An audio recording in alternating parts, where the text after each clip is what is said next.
Thank you for having me here at the 2014 Interagency Mobile Learning webinar series.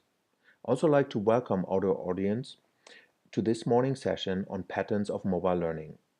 In this session, we will explore instructional concepts for integrating mobile learning into conventional ADL solutions.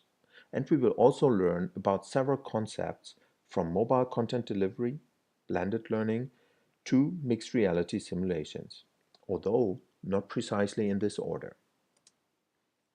I am Christian Glan, and I'm a researcher at the ISN, which is part of the famous ETH Zurich in Switzerland. I have 14 years experience in research and development on mobile learning, e-learning, and knowledge management at the ETH Zurich, the Open University in the Netherlands, Cyberstuff Research in Austria, the University of Innsbruck, as well as the Free University in Berlin. Since the beginning, I constantly strive for new and smart ways of using technologies in education and learning, and make the technology jump through hoops. I am also a strong advocate of open access and open source, and you can find most of my publications, presentations, software, and even ideas freely available on the internet. I encourage you to get them and use them where you see fit. At the ISN, I'm heading our e-education team. For already 20 years, the ISN provides open access services targeting at audiences in international relations, security, and defense. The heart is our digital library with more than 90,000 reviewed and openly available resources from a network of 250 partner organizations around the world. Our content and analysis team is responsible for additional services that enrich the content in the digital library through our blog and edited selections of resources that we call dossiers.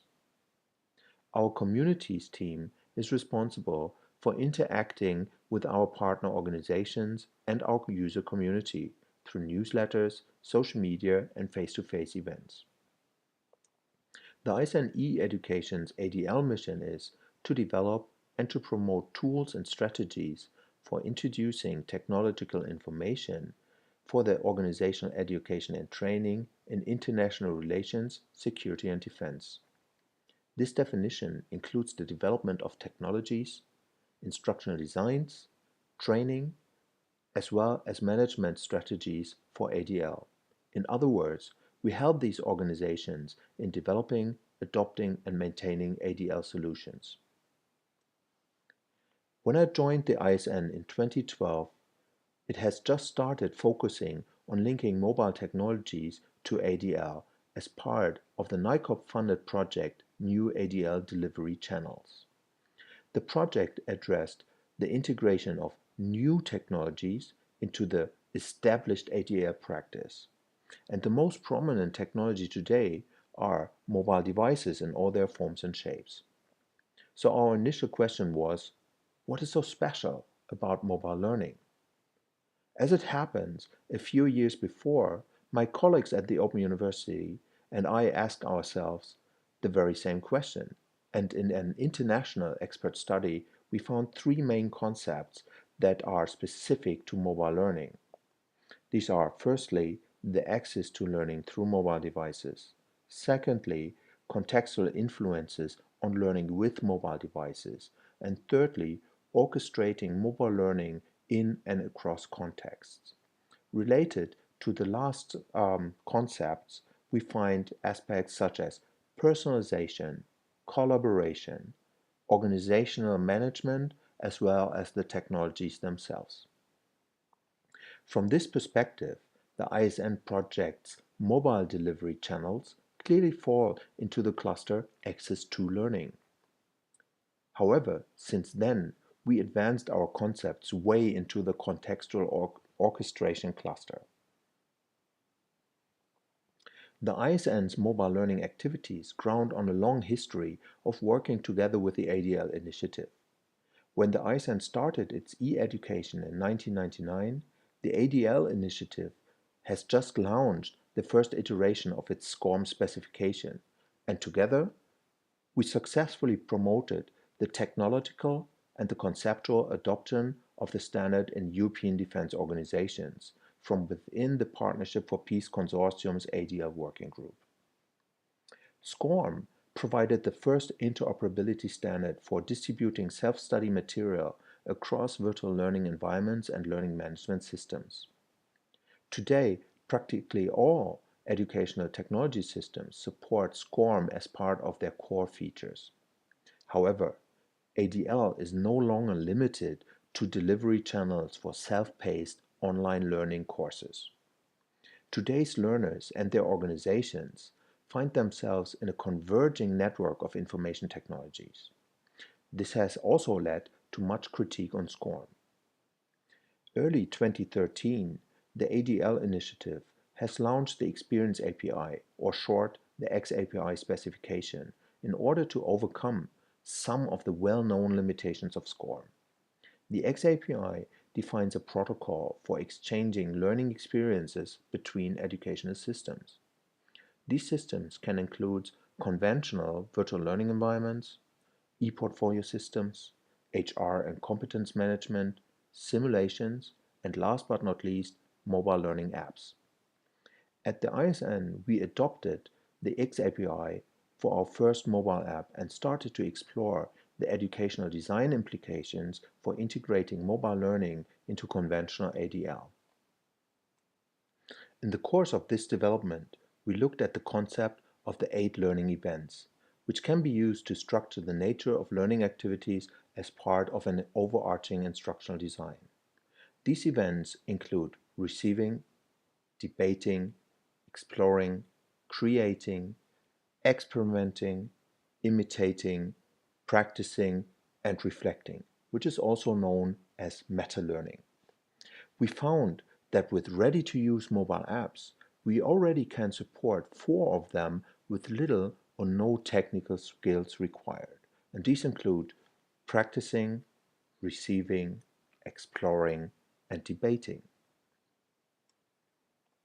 Because our mission is to bring ADL innovation into practice, we wondered, of course, whether we can find generic design principles that we can use for building tools and giving instructional design recommendations that help practitioners in making effective use of mobile technologies and concepts for mobile learning.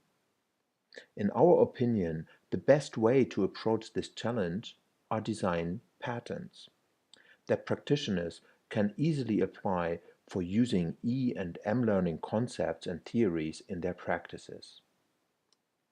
So the big question is, what is a pattern? In 1979, Christopher Alexander defined the core characteristics of patterns as following.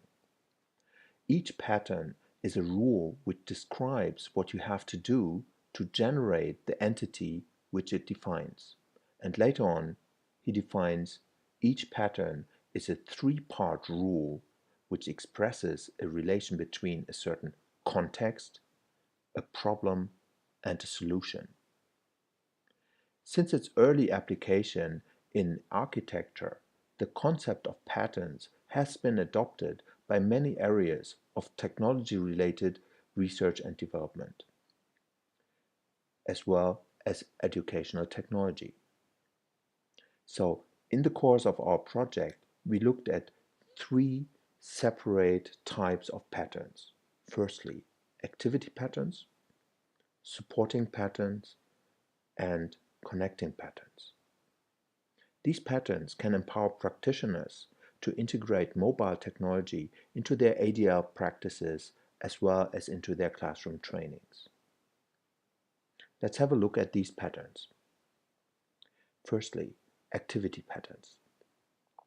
Activity patterns refer to approaches that support learners in engaging with their learning tasks. The first pattern we targeted was, quite obviously, the delivery of learning resources to mobile devices. Here, the context is that our learners are mobile, but not necessarily online when they want to learn. The educational problem of mobile content delivery is that the time for learning is scattered and limited and does not necessarily overlap with the network connectivity of the learner's devices. The solution here is that we package the entire static learning resources into one file that the learners can then carry with them on their mobile devices and access it regardless and independently of their network connection status. The EPUB standard helps us to implement ebooks that can be used on mobile devices such as smartphones, tablets, as well as on desktop computers. This standard allows us to implement this pattern for mostly text-oriented material. At the ISN, we started exploring strategies for creating ebooks and make use of their more advanced features, including multimedia presentations and interactions. The second pattern in this area are mobile practicing and exercises. The context here, again, is that we have mobile learners that are not necessarily online when they want or can learn. The educational problem is that the time for learning is scattered and very limited, but much complex information needs to be learned and quickly recalled. Think here of the situation when you prepare for an exam. The solution of this pattern provides is to provide small exercises that learners can start and stop anytime so they can use in between situations, such as waiting at the bus stop or sitting on the train. Or more generally speaking, making use of all those dead time situations that are currently occupied by Angry Birds, Flappy Bird, or any other casual game. I like to refer to this pattern as the microlearning pattern. At the ISN, we implemented the Mobile Cards app that allows practitioners to integrate this microlearning pattern into their courses. The app is, by the way, open source and freely available on Android and iOS. The third pattern is mobile inquiry-based learning. The context is here that we have mobile learners that are mostly outdoors. The educational problem of mobile inquiry-based learning is that the learners need to collect information for a given task and need to integrate this information for answering more complex challenges. The solution provided by mobile inquiry-based learning is to make use of the variety of sensors that is already present in mobile devices for collecting, structuring, and integrating real-world data and experiences that can be later used by the learners for reporting on their findings. Currently, this pattern is applied in a joint project with the CIMIC Center of Excellence in the Netherlands, in which we develop a mobile app for supporting the training and practice of CIMIC officers. Finally, we come to mixed reality simulations. Mixed reality simulations integrate real-world settings and online data into complex scenarios in which learners can interact through different modes. For example, one learner can be on-site and solve a problem together with another learner who is currently working from his desktop computer somewhere else. The context is here that we have tasks that are related to real-world locations and online data. The problem that we face with mobile mixed reality simulations is that we want to connect learning activities and storylines across different locations and interaction modes. The solution provided by these technologies is to provide tasks with measurable outcomes and rules for connecting these tasks across different locations and data sets. This pattern can be achieved, for example, by integrating the patterns of mobile inquiry-based learning as well as mobile practicing. Stéphane Tenier and his colleagues has demonstrated the application of this pattern in the context of security training at UNHCR. And currently, I seek for sponsoring partners for implementing this pattern for wider applications in the ADL context. The second category of patterns is not directly related to the learning process itself. It is the supporting patterns. Supporting patterns refer to those approaches that extend the reach of the teacher or instructor in the process of supporting their students in achieving their learning goals. At the ISN, we explored two of these patterns. The first pattern here was the mobile analytics pattern.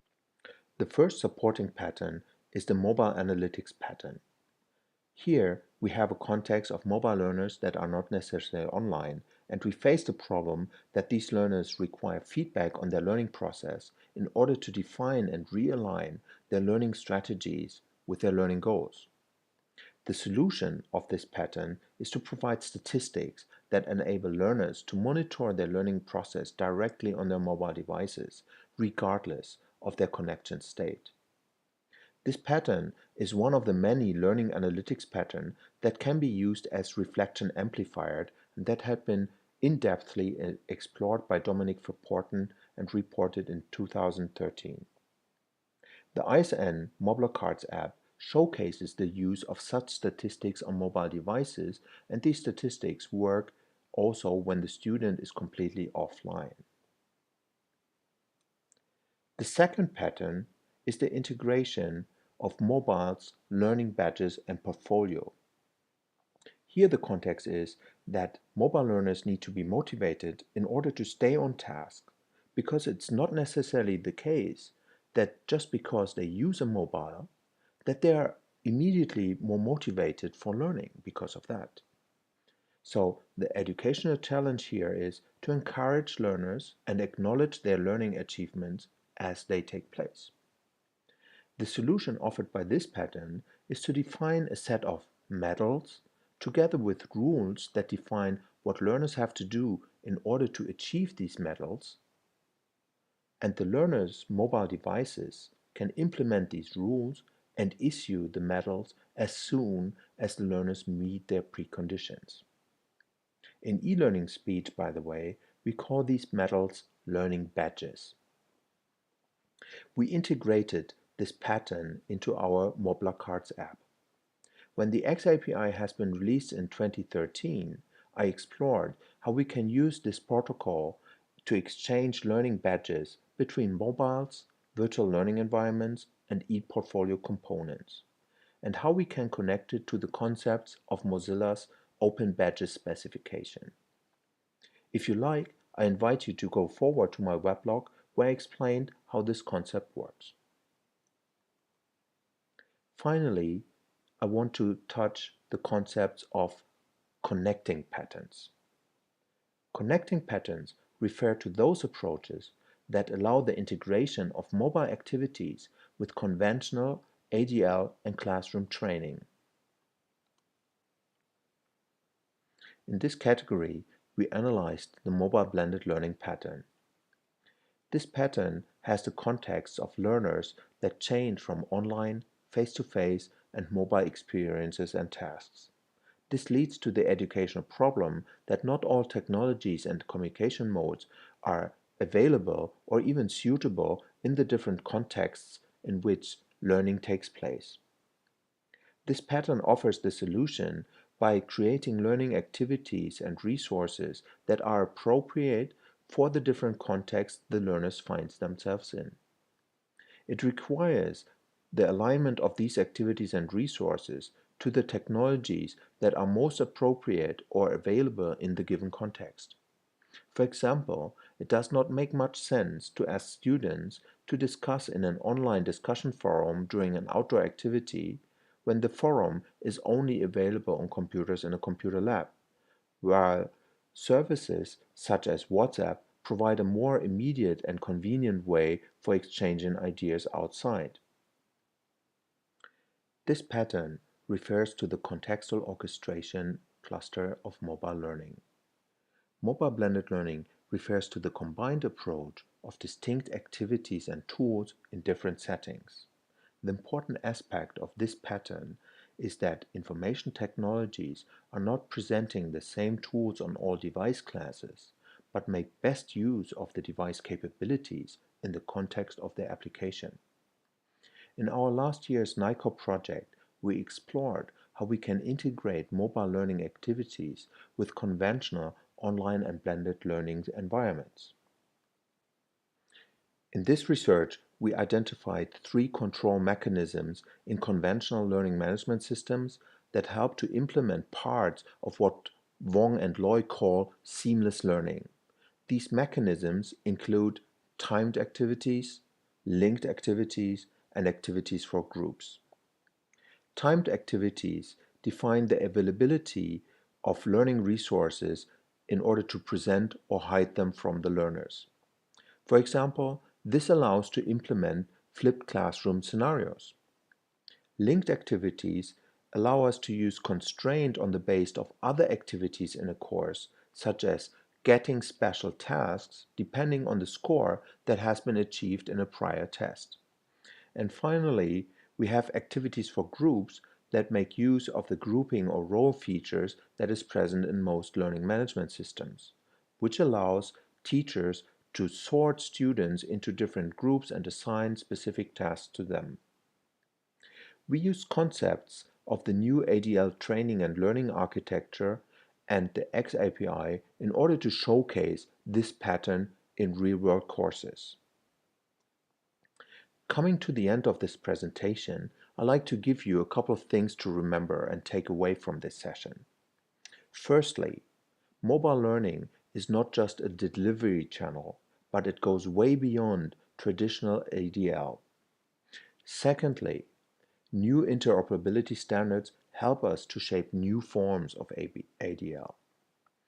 Thirdly, patterns can help translating technologies and theories into ADL practice that people can adopt and take into their organizations.